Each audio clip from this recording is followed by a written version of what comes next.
पोटल रे फूल कसी झड़िले आमे कौन करिबा? जेतेबेले आमे पोटल चाष करूचे तो सेतेबेले जदि पोटल रे फूल कसी झड़े ताहले तो निश्चिंत भाबरे सेटा हम अमल उपरे तार प्रभाव पड़िबो। तो आमे कौन करिबा? केमिति पोटल रो जो फूल झड़ी जाउची कसी तो केमिति अटकेबा से विषय कथा हवा। खरा दिने साधारणतः वायुमंडल रो अत्यधिक तापमात्रा वृद्धि जोगु पोटल रे फूल कसी झड़ी जाय थाए एवं जेतेबेले अत्यधिक तापमात्रा वृद्धि पाए सठिक भाव में पराग संगम हो पारि न थाए ता द्वारा भी फूल कसी झड़ी जाय थाए एवं तापमात्रा वृद्धि फल जलसेचन ठीक भाव में होई न थाए एवं जलसेचन ठीक भाव में न होई परले गछरे सार किंबा अणुसार बोरन रो अभाव देखा देले पोटल चाष रे फूल कसी झड़ी थाए। तेबे आसंतु जानिबा कोन पई पोटल रे फूल कसी झड़ी थाए ताहार जो दु तीनटी कारण मु आपनकु कहली से विषय आमे जानिबा। पोटल रे काहे के फूल कसी झड़ी थाए तार कारण और निराकरण विषय आज कथा हवा। अत्यधिक तापमात्रा वृद्धि फल रे हमर जो पोटल चाष रे पोटल रो फूल कसी झड़ी पड़ुची तो हमको सेति प्रति दृष्टि देवा पई पड़िबो एवं किछ निर्दिष्ट उपचार करै पई पड़िबो जहा द्वारा कि पोटल रो अमल दुईगुण हबो एवं हम चाषीटी आम व्यवसाय भितर पोटल चाष करुची चाषी लाभवान हो पारिबो। तो सेति प्रति हमको दृष्टि देवा पई पड़िबो। तो जेते बेले पोटल रो फूल आसीथिबो बा फूल आसीबाकू थिबो तो हमको एभଳି एक हार्मोन स्प्रे करै पई पड़िबो जहा बिना माने आमे एभଳି एक हार्मोन स्प्रे करबा जहा पोटल गछरे जे फीमेल फ्लावर अछि तो बिना पराग संगम रे फल आसी धरुतिबो एवं फल आसीबारे मध्ये सहाय्य करिवो। तो हमको सेमिति एक हार्मोन हम पोटल चाष जमी रे प्रयोग करिया पई पड़िबो कि जोटा जो फीमेल फ्लावर अछि फीमेल पोटल फूल जो गछ अछि तो सेटा बिना पराग संगम रे फल धरि परथुबो एवं फलर मान मध्ये वृद्धि पाउथुबो हमको सेही भली एक हार्मोन स्प्रे करिया पई पड़िबो। प्रिय चाषी भाई भौणी माने मो मोनालिसा नमस्कार स्वागत करछि आपण मानकु आम कृषि रा एक सुंदर वीडियो को। एही वीडियो रे आमे आज रखिचे आलोचना रे विषय पोटल चाष कले कोन पई फूल कसी झड़ी पड़ुछि से विषय आज हम कथा हबा। जदि आपण माने मो चैनल रे नुआ अछंती दया कर चैनल को सब्सक्राइब करिवे एवं वीडियो को शेष जाय देखिवे ताहले आपण जानि परिबे पोटल गछरे कोन पई फूल कसी झड़ी पड़े।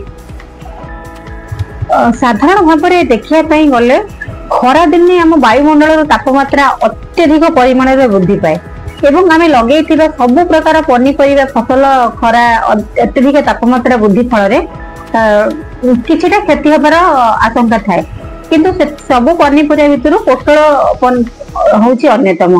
पोटल चाष रे हमको अत्यधिक टिके दृष्टि देवा पई पड़िबो किंबा ध्यान देवा पई पड़िबो अधिक जत्न नवा पई पड़िबो। यदि अत्यधिक परिमाण में तापमात्रा माने वृद्धि पाउछि ताहले आमे जदि सेही समय रे पोटल चाष करूचे कि खरा दिन आमे पोटल चाष करूचे तो ताहले हमको पोटल प्रति अधिक गुरुत्व देवा पई पड़िबो। जेते बेले आमे खरा दिन पोटल चाष करूचे सेते बेले अंडीरा फूल और माई फूलर अनुपात ठीक करिया पई हमको 9टी माई गछ सहित एक अंडीरा गछ लगाय पई पड़िबो जहा द्वारा सठिक भाव में पराग संगम हो पारिबो एवं आमर उपकारी जो कीट रहिले उपकारी जो आमर कीट रहिले हम पराग संगम रे जो माने सहायता करंती जेमिति कि आमर प्रजापति और महुमाछी। तो आमे जदि ठीक अनुपात रे पोटल गछ को लगेइबा ताहले ठीक भाव में पराग संगम हो पारिबो एवं उपकारी कीट मध्ये आसिकी बसी पारिबे जहा द्वारा सठिक भाव में पराग संगम होबो एवं बहुत सारा फूल आसीबो एवं फूल अधिक आसिले फल मध्ये निश्चय भाव में अधिक परिमाण रे आसीबो। आमे जेतले पोटल चाष करूछे तो मु जो सब उपकारी कीट कहली जेमिति कि हमर महुमाछी हो किंबा आपनकर प्रजापति हो तो सेही मानन को आकर्षित करिवा पई हमको आम पोटल चाष जमी रे किछि एक्स्ट्रा माने किछि आउ किछि एक्स्ट्रा फूल गछ लगाय पई पड़िबो जेउठी हम पोटल चाष करथिबा सेठी हमें आउ किछि 2-4टी फूल गछ लगाइबा जेमिति कि फूल गछ भितर आपनकर गेंडू गछ हेउ किबा सूर्यमुखी गछ हेउ जदि हमें पोटल चाष जमी रे एही फूल गछ लगाइबा ताहले उपकारी कीट माने एही फूल प्रति अधिक आकर्षित होई आसंती एवं सेटा जदि अधिक आकर्षित होई आसिले मध्ये सेटा हम पोटल चाष पई लाभकर होई थाए।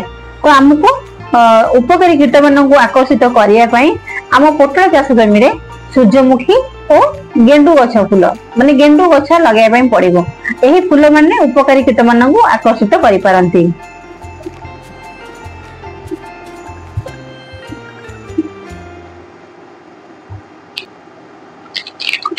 खरा दिने जिते बड़ा आम पोटल चाष करुचे तो पोटल को आम रंजारे न देकी हमको माटी लगे पड़ो। माटी खाली माटी लगेबानी किछि कुटा नड़ा देकी से पोटल गछ को हमको माटी लगे पड़ो। यह द्वारा पोटल अधिक भाव में अमल होता है एवं सहजरे माटी सार अनुसार को ग्रहण करि पारे। खरा दिने साधारणतः देखिए गले पानी अभाव थाए एवं सठिक भाव में जदि जलसेचन आम करि आम पोटल चाष जमी रे ताहले मध्य फूल कषि झड़ी थाए। जदि सठिक भाव में जलसेचित हुए जदि आम सठिक भाव में पोटल चाष जमी रे जलसेचित करि पाइले ताहले से चाष जमी पोटल सार एवं अनुसार सठिक भाव में ग्रहण करि पारथाय। बिना जलसेचन रे जदि जलसेचन अभाव हुए ताहले पोटल रे फूल कषि झड़िया मध्य देखा जाय थाए। जितेबाला आम पोटल चाष करुचे से पोटल चाष आमको अधिक अमल तो आमको दुईटी स्प्रे करने पड़ो। मुख्यतः दुईटी स्प्रे बहुत जरूरी पोटल चाष जमीती कि गोटे आम फूल आसवा फूल आसी सारी एवं गोटे आ गोटे फलर प्रारंभिक अवस्था आमको ये दुईटी स्प्रे करने पड़ो जहाद्वारा पोटल अमल अधिक पोटल अमल अधिक उत्पादन हुए अधिक भाव में पोटल अमल होता है। जदि आम दुईटी स्प्रे सठिक भाव में कर निश्चित भाव में पोटल अधिक अमल पाइपर। जितेबाला आम पोटल चाष करुचे पोटल फूल न झड़िबा पोटल फूल न झड़िबा साधारण भाव में आमको बोरन अनुसार आवश्यकता रही एवं जितेबाला फूल कढ़ी अवस्था आमको NPK 05234 यह स्प्रे करवा। जितेबाला फूल कढ़ी अवस्था थी आमको NPK 05234 यह आमको स्प्रे करने पड़ो। गोटे लिटर पानी रे 5 ग्राम NPK 05234 गोटे लिटर पानी रे 5 ग्राम आपन को फूल कढ़ी आसुवा समय स्प्रे करने पड़ो जहाद्वारा फूल कषि झड़ब नाही एवं अमलर उत्पादन रे वृद्धि हबो। जितेबाला आम NPK आ बोरन स्प्रे कर सारिबा तार 3 किंबा 4 दिन परे तार 3 किंबा 4 दिन परे हमको एक हार्मोन स्प्रे करने पड़ो।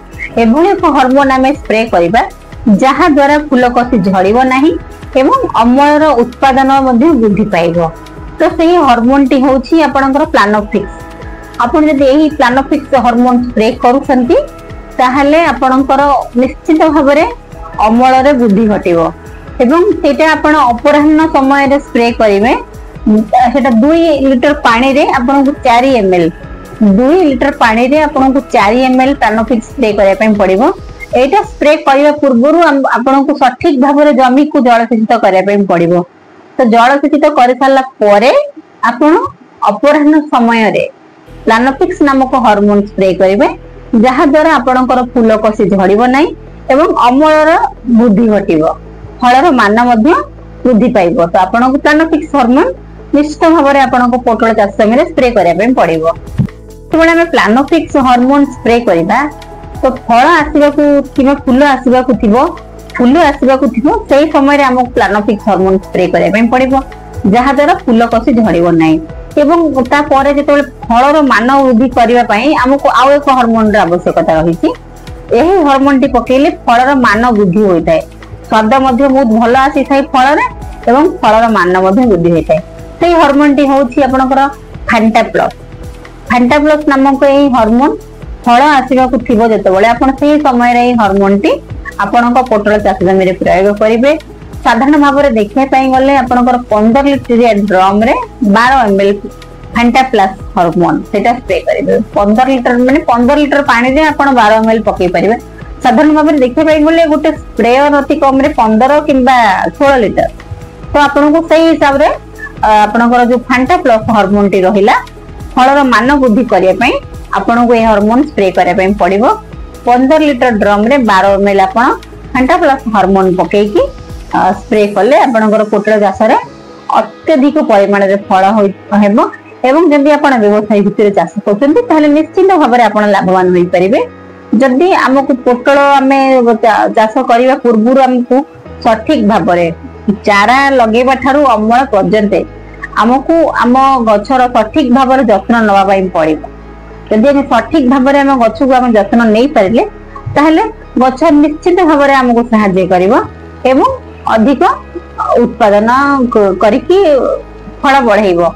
आम जदि पोटल को सठिक भाव में जत्न नहीं पारले ताहले पोटल उत्पादन हार वृद्धि हेबो अत्यधिक अमल हेबो। नमस्कार प्रिय चाषी भाई और भौणी मैंने मु मोनालिसा रहिली देखा आपण मान सहित एक वीडियो रे। जदि आपण मानक मोर वीडियो भल लगी था लाइक करेंगे और मो चैनल को सब्सक्राइब करेंगे।